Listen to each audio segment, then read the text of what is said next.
Ang ating ebanghelyo ngayong Lunes, ika-29 ng Abril, ay nagmula kay San Juan. Sinabi ni Jesus sa kanyang mga disipulo, "Ang tumatanggap sa mga utos ko at tumutupad sa mga ito, ang siyang umiibig sa akin. Ang umiibig sa akin ay iibigin ng aking Ama. Iibigin ko rin siya at ako'y lubusang magpapakilala sa kanya."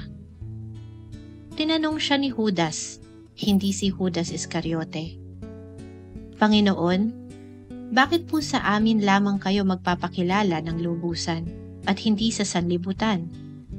Sumagot si Jesus, "Ang umiibig sa akin ay tumutupad ng aking salita. Iibigin siya ng aking Ama at kami pupunta at mananahan sa kanya. Ang hindi tumutupad sa aking mga salita ay hindi umiibig sa akin.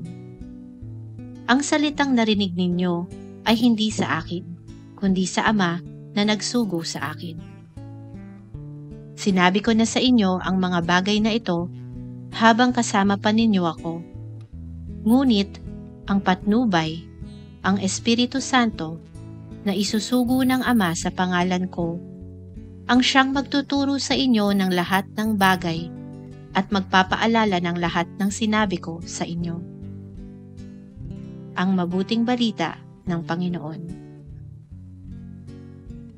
Ang ating faith food reflection ay mula kay Brother Celton Sindo. Ang huling hapunan ang tagpo ngayon sa Ebanghelyo, kung saan binanggit ni Jesus ang pag-ibig niya sa kanyang mga alagad, gayon din ang pag-ibig ng kanyang Ama. Inihahanda niya sila para sa kanyang napipintong paglisan upang bumalik sa kanyang Ama sa pamamagitan ng pagpapayo sa kanila na patunayan ang kanilang pag-ibig sa Kanya, sa pamamagitan ng kanilang katapatan at pagsunod sa Kanyang salita. Ipinangako din niya sa kanila ang patuloy na pagtuturo at paggabay ng banal na Espiritu. Pahayag ni Jesus, una, ang banal na Espiritu ang magtuturo sa atin ng lahat ng bagay. Ang Kristiyano ay dapat laging laang magpaakay tungkol sa higit pang pagpapalalim ng kanyang pagkilala sa Diyos.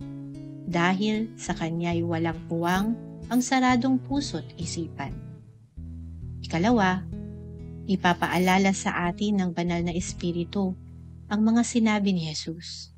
Obligado ang isang Kristiyano na suriin ang kanyang bawat hakbang at mga pagpapasya ayon sa liwanag ng kanyang salita. Iniaadya lamang tayo ng Espiritong Banal laban sa pagmamataas at pag-uugaling magaspang. Sapagkat ang pag-ibig ng Diyos ay ibinuhos sa ating mga puso sa pamamagitan ng banal na Espiritu.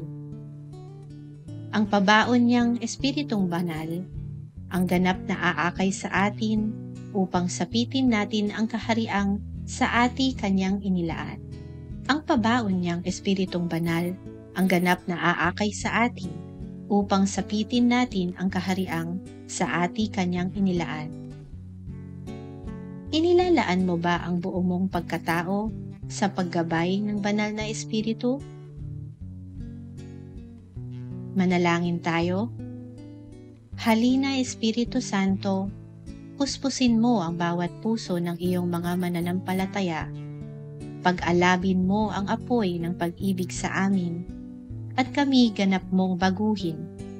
Amen. Sa ngalan ng Ama, at ng Anak, at ng Espiritu Santo. Amen.